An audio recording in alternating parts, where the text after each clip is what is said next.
Jean-Michel Apathy, vous recevez donc ce matin Nathalie Kosciusko-Morizet, députée UMP de l'Essonne, candidate, on le rappelle, à la mairie de Paris. Bonjour Nathalie Kosciusko-Morizet. Bonjour Jean-Michel Apathy. Jean-Marc Ayrault reçoit aujourd'hui et demain les responsables syndicaux pour évoquer avec eux la réforme des retraites. Il s'agit d'équilibrer des régimes déficitaires et donc une hausse de la fiscalité, de la CSG paraît inévitable. En acceptez-vous le principe, Nathalie Kosciusko-Morizet? Non. Non? Non. C'est facile quand on est dans l'opposition. Je conteste que toute réforme doit finalement se traduire par une hausse de la fiscalité. Le président de la République, le président de la République et le Premier ministre sont en train, sur tous les sujets, de camoufler derrière le mot réforme une hausse de la fiscalité. C'est pas une réforme là que nous propose Jean-Marc Ayrault, manifestement. C'est pas une réforme des retraites. Une tentative d'équilibrer les systèmes déficitaires. Écoutez, on ne parle plus de justice. On ne parle plus du rapprochement entre les systèmes du privé et les systèmes du public. Tout ça est passé à la trappe. Il n'y a plus qu'un seul débat.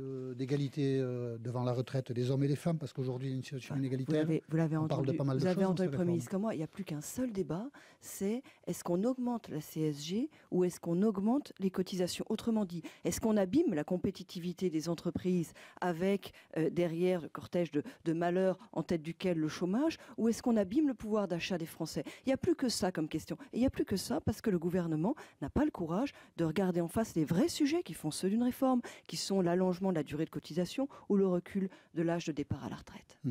Sur un autre débat est monté, qui est aussi un débat fiscal, c'est sur la fiscalité écologique. Quand vous avez été vous-même au gouvernement Fillon, vous souteniez le principe d'une taxe carbone.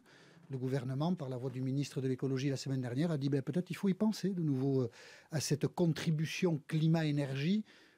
Là aussi, vous êtes opposé à la fiscalité ou vous êtes fidèle à ce que vous avez pensé il y a quelques années? Il n'a pas dit, Jean-Michel Apathy, de bien qu'il faut y penser. Il l'a annoncé et puis il a été... Sans en préciser les modalités. Oui, sans en préciser grand-chose. Et puis il a été tout de suite contesté au sein de son propre camp. Et vous la soutenez aujourd'hui? Moi, j'ai pas changé d'avis. Moi, j'ai pas changé d'avis. Je crois que la fiscalité écologique est une bonne chose. Mais ce qui nous prépare là, ça ne ressemble pas tellement à la fiscalité écologique. Ah bon? La fiscalité écologique, ça ne veut pas dire repeindre en vert n'importe quelle taxe pour la camoufler et finalement la faire passer. La fiscalité écologique, il y a deux critères. Il y a deux critères pour juger d'une bonne fiscalité écologique. Le premier, c'est que ça ne sert pas à augmenter les impôts.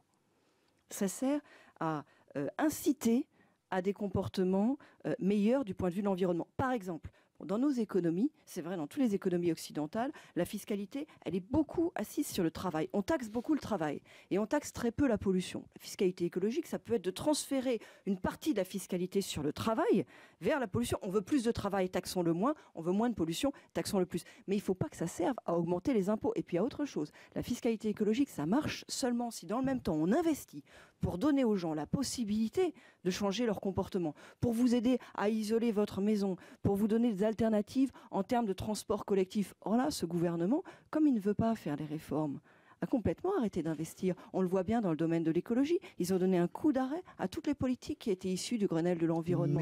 Donc c'est en aucune manière une fiscalité écologique. Je retiens de votre propos quand même que la fiscalité écologique vous paraît une nécessité, et donc on attendra de voir le détail des projets du gouvernement, mais visiblement, si le taxe des activités polluantes, vous le soutiendrez. Sur les critères que je vous ai dit, c'est-à-dire aucune hausse de la fiscalité. En fait, la fiscalité écologique, quand elle est bien menée, elle ne rapporte pas à l'État, elle lui coûte.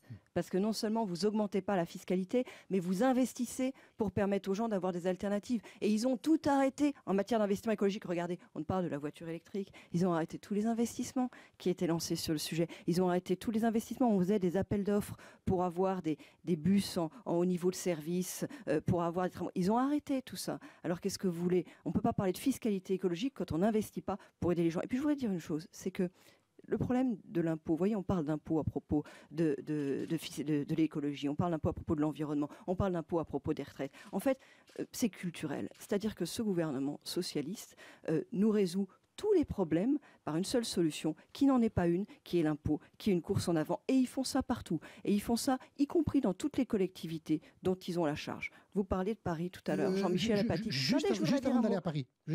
On y est. En vous entendant, Nathalie Kosciusko-Morizet, on a l'impression que le gouvernement Fillon, auquel vous avez appartenu, n'a jamais augmenté les impôts. Jamais. Ce qui serait faux? Oui, ce serait faux de le penser parce que vous les avez augmentés. Mais ce serait faux. Comme le gouvernement les augmente aujourd'hui. 2011, par exemple. Ce serait faux de le penser, ce serait faux de le dire. Et d'ailleurs, je ne le dis pas. Gros coup de tabac sur les impôts. Prenez l'exemple de la réforme des retraites qu'on a fait. Prenez l'exemple de la réforme des retraites. Eh bien, c'était pas facile. On a reculé l'âge de départ à la retraite.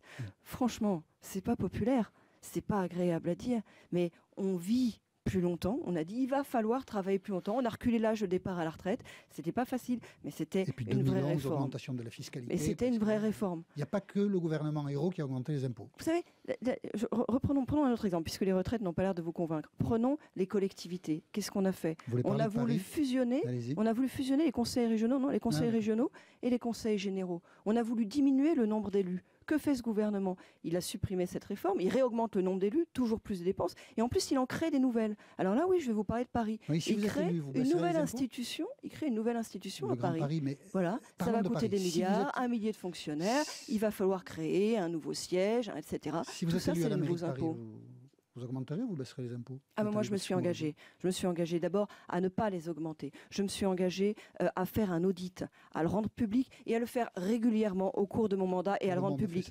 Tout le monde prend ce type d'engagement. Sauf que là, ça n'a pas été fait. Et Jean-Michel Paty, quand je me suis engagée à ne pas les augmenter, qu'est-ce qu'ils ont fait à la ville de Paris, la majorité socialiste, depuis 2 mandats? Plus 40% d'impôts. Plus 40% d'impôts. Et ça, c'est une moyenne. Ça couvre certaines taxes qui ont été augmentées. Par exemple, la taxe de balayage, pour certaines personnes, elle a été augmentée, elle a été multipliée par 6.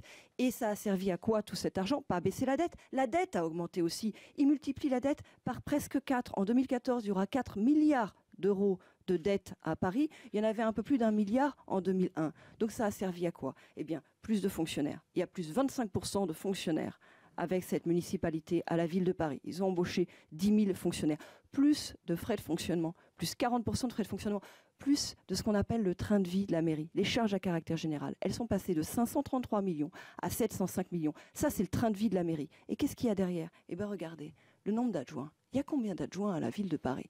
Les gens qui nous écoutent et qui savent combien il y en a dans une municipalité ordinaire, il y en a 36. Il y en a quasiment autant, je crois, que de ministres au gouvernement. Eh bien, moi, je propose de faire pour la ville de Paris ce que François Hollande et Jean-Marc Ayrault n'ont pas fait pour le gouvernement, auquel pourtant ils s'étaient engagés, qui est de diminuer tout ça, de diminuer le nombre d'adjoints. Il faut plafonner, pas plus de 20 adjoints. Vous savez combien ça coûte le cabinet d'un adjoint? Ça coûte en moyenne 500 000 euros. 500 000 euros, le maximum qu'on connaît, c'est celui de l'adjoint aux finances, 660 000 euros. Là, c'est que du fonctionnement. Je ne vous parle pas des locaux, je vous parle pas. Il y a un cabinet dont on ne connaît pas le prix, c'est celui de la première adjointe. C'est pas que ça doit être moins cher. C'est pas que ça doit être moins cher. Vous prenez l'engagement, Nathalie Kosciusko. Et puis il y a tout ce qui va avec. Vous savez combien il y a de voitures, vous savez combien il y a de chauffeurs, 75 voitures, rien que pour 75 chauffeurs, 68 voitures, rien que pour les élus et la direction. Tout ça, c'est pas possible. Quand on demande des efforts aux Parisiens, quand on demande des efforts aux Français, on doit les appliquer d'abord à soi-même. Les engagements sont pris, on regardera s'ils seront tenus si vous êtes élu.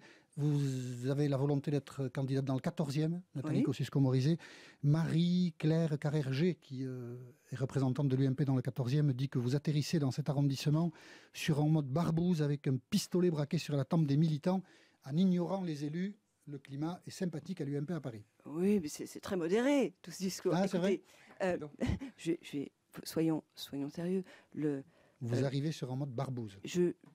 Non, mais disons les choses très clairement. En une seconde. Si la stratégie avait été parfaite dans tous les arrondissements, qu'il n'y avait aucun problème, les Parisiens ne m'auraient pas choisi à la primaire pour conduire l'alternance. S'il n'y avait rien à changer, si on pouvait reconduire tous les candidats dont certains ont perdu par le passé, avec des scores que l'on sait, bref, le score dans le 14e m'amène à penser qu'il faut un changement de stratégie. J'ai proposé ce changement. Je le proposerai aussi probablement dans d'autres arrondissements, parce que je pense que c'est ma responsabilité devant les Parisiennes et les Parisiens que de proposer le renouveau à Paris. Nathalie Kosciusko-Morizet, candidate à Paris, était l'invitée d'RTL ce matin. Bonne journée. Merci à tous les deux. Merci Nathalie Kosciusko-Morizet.